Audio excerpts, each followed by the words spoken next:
There's something strange about this question. Does God speak to a normal person? It sounds simple at first, but the moment I touch it, it splits. On one side, belief. On the other, suspicion. I say yes, but then I hesitate, because how matters more than if. In the Abrahamic traditions, Islam, Christianity, Judaism, there's this pattern. Moses, God spoke to him, directly. That's not a metaphor in the tradition. It's presented as real. But then it stops.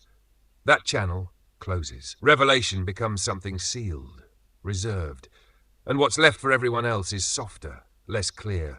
Inspiration, intuition, something felt, not heard. And that's where it gets messy. Because the moment I say I hear God, the room changes. The same statement that feels sacred in the past feels clinical in the present. Why? That part keeps bothering me. If I say God spoke to Moses, accepted. If I say God speaks to me, questioned. There's a fracture here, and I can't ignore it. It feels selective. Almost like the system protects the past but distrusts the present. If I had a time machine and brought Moses here, would he be believed or evaluated? That's the uncomfortable edge. Because modern thinking doesn't ask, is this divine? It asks, what is the mechanism? If someone says they hear a voice, the first instinct is auditory hallucination, the brain producing sound and projecting it outward. And honestly, that makes sense too. Because the brain can do that, it can generate voices that feel external. So now I'm stuck between two explanations. One says God spoke, the other says the brain produced. And from the outside, they can look identical. That's the problem. There's no clean visual difference. So the system chooses safety.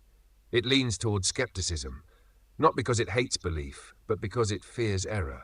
And maybe it fears chaos. Because if everyone who hears something claims it's divine, then who decides what's true? That thought loops. It keeps coming back. And then there's this other layer. What if God doesn't shout? What if the communication is subtle, like a quiet inclination, a gentle push, not a command, not a voice, more like a direction? But then again, the mind is very good at imitation. It can mimic guidance. It can produce convincing signals. So even that doesn't solve it. And then I think, maybe the real question isn't, does God speak?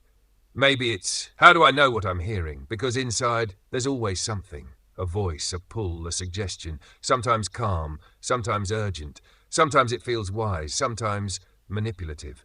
And that opens another door. What if deception doesn't come loud? What if it whispers, softly, kindly, guiding, not pushing? That's a dangerous idea, because then even the calm voice is not automatically trustworthy. And I can feel the ground shifting here. If even the quiet voice can mislead, then what remains? I start losing certainty, and that's another trap, because if I go too far, I end up here. I can't trust anything. That's not stable. That's collapse. So I need something else, a filter. Not perfect truth, but something usable. And maybe it's this, not who is speaking, but where does this lead? Because direction leaves traces, some voices narrow me, they rush me, they isolate me, they inflate me. You're special, others don't get it. That tone feels off, even when it's soft. Other times, there's a different kind of signal, less dramatic, less urgent. It doesn't shout, it doesn't crown me, it just steadies, points, leaves space. And over time, it builds something, not instantly, slowly.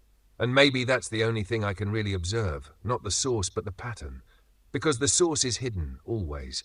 Whether I call it divine or neurological, I don't actually see it, I infer it. So the question shifts again. Not is this God, but what kind of mind does this create in me? Does it fragment me or integrate me? Does it push me away from reality or deepen my connection to it?